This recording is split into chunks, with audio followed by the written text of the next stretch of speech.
Well then, let's consider the 248 Conservative MPs who so far have lost their seats. One of them is Tobias Ellwood, who is now the former MP for Bournemouth East and a former Defence Minister as well. Tobias, welcome to the programme.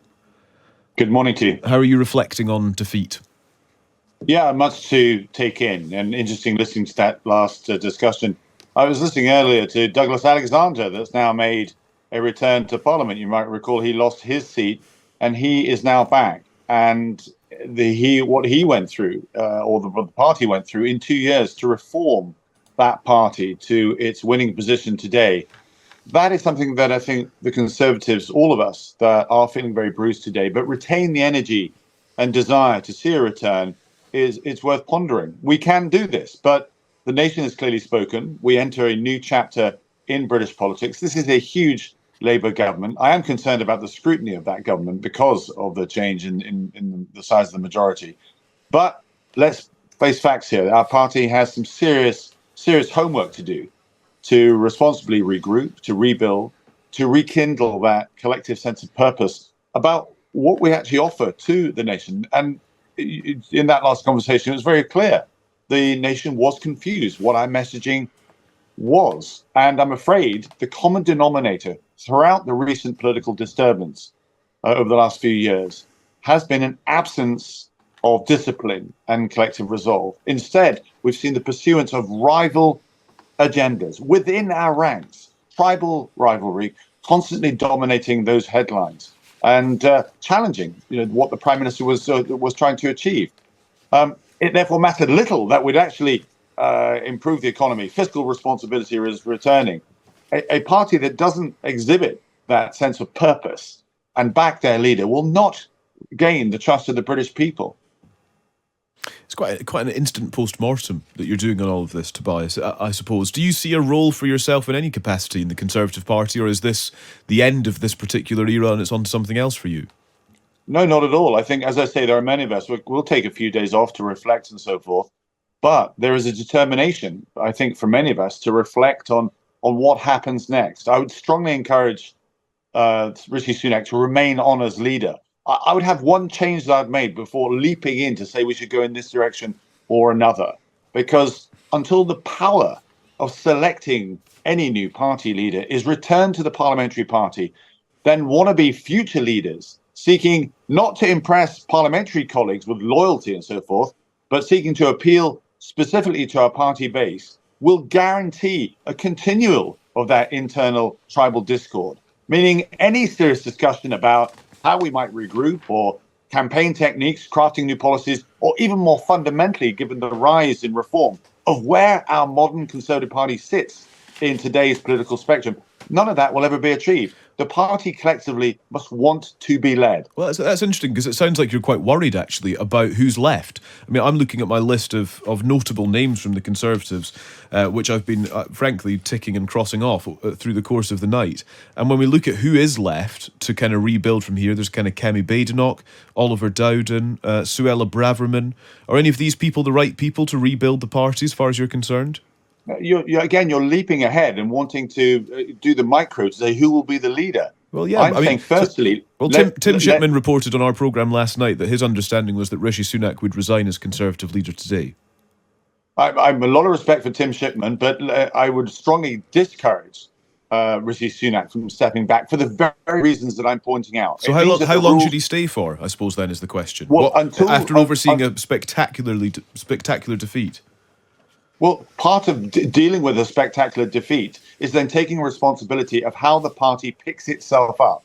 And part of that, as I stress, the fundamental here, the core issue that we've had to endure, which William Hague now agrees, because he was the one that changed the rules, is that you cannot have a situation whereby we have these wannabe leaders, these individuals that actually ignore what the Prime Minister was doing or saying to pursue their own agendas. That is what's distracted the British people from wanting to support us, because all they do is see ourselves tearing each other's hair out, not working together, not having a collective resolve, not putting Britain's interests first. Yeah. You change that by changing the manner in which we choose our leader. Once you've got a new leader, then we can start to dissect all those other aspects of repair that clearly we need to go through. It's a slow process. We can get there, Go back to the very beginning. Labour turned itself around from Jeremy Corbyn, from that socialist position that Labour had adopted, to a winning position today. We can do the same, but we require a structure in which to do that. And that begins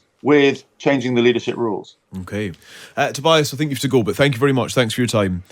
Tobias Elwood, who is now the former Conservative MP for Bournemouth East, with a kind of quite notable way forward, perhaps, in that he wants rules to change before leadership contests take place. It's difficult to reconcile the idea that Rishi Sunak can hang on for long enough to bring about any sort of meaningful impact on a party that he's struggled to get in line in time for an election. He won't want to either. I mean, just psychologically, I mean, can you imagine how he must feel as he's, being driven through the rain now to guide the removal vans to come out of Downing Street?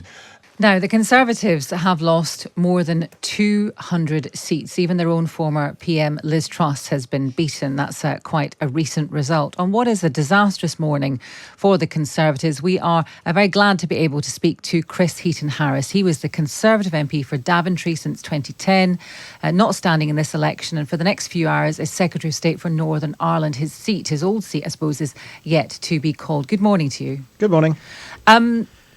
It's a defeat. It's not perhaps as catastrophic as some people were predicting, but a defeat nonetheless. What have you thought about the numbers? Oh no, it's a bad result without a shadow of a doubt. And I mean, there are so many things to contemplate. Firstly, I mean, this is a big change in our democracy, and aren't we lucky that we live in a country where I think someone said earlier this morning you can put pieces of paper into a ballot box, and you can have a peaceful and transition between different politics and leadership. But I've lost lots of good friends who are good members of Parliament. But my party lost touch with a number of things. For the last 24 months, it's been disunited, and you will never win a general election with a disunited political backdrop.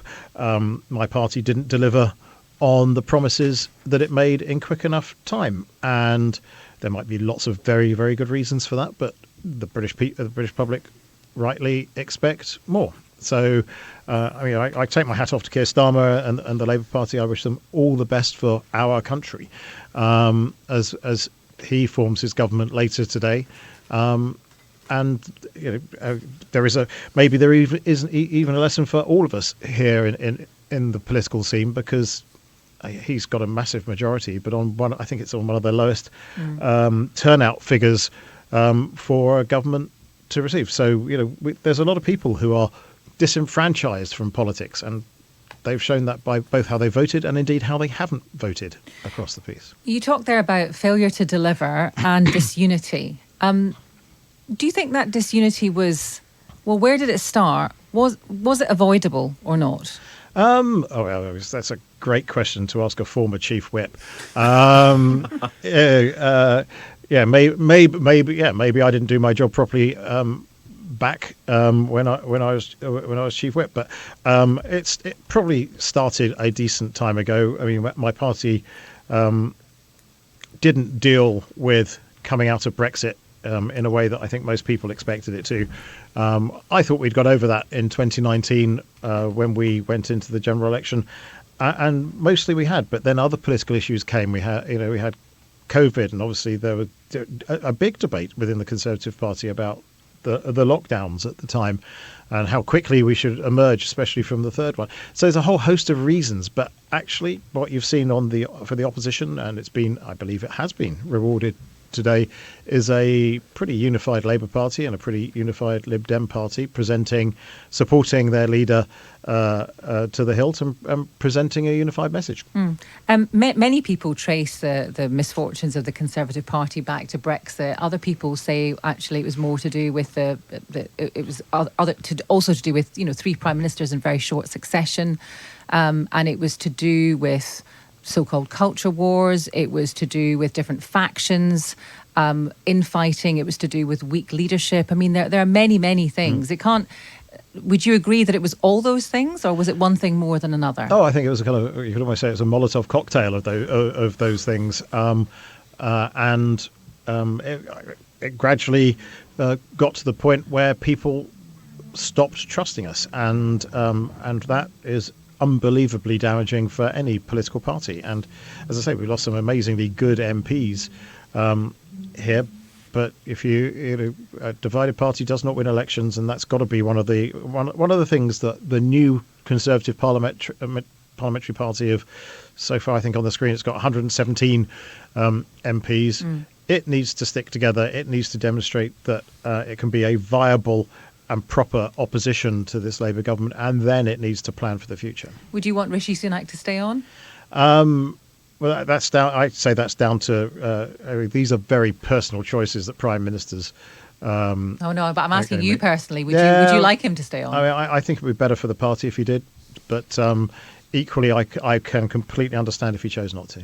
And if he chose not to, is there anyone that you think actually could unite the Conservative Party now? Yeah, I think there are people there, but that's down to the 117 currently Conservative MPs, and indeed the membership of the Conservative Party, to choose wisely. And so I'm now just a humble member of my party, and I shall be doing my bit to try and make sure we do that, make any choice that might come our way as wise as possible. Okay, just finally, final question, because you have to go elsewhere. When you spoke to us about a week or 2 weeks ago, you reiterated that you thought that July was a wrong time for an election. Do you think the result would have been different if it October or November? Politicians always like to be proven right when you actually find that proof. So, of course, I would have been right, and we'd heard. I mean, no one can tell you that. So, and it is what it is. The Prime Minister called the election. I was in the cabinet, therefore, we supported that decision, and that's all history now. Okay. Well, thank you very much for talking to us. That's Chris Heaton-Harris is Secretary of State for Northern Ireland.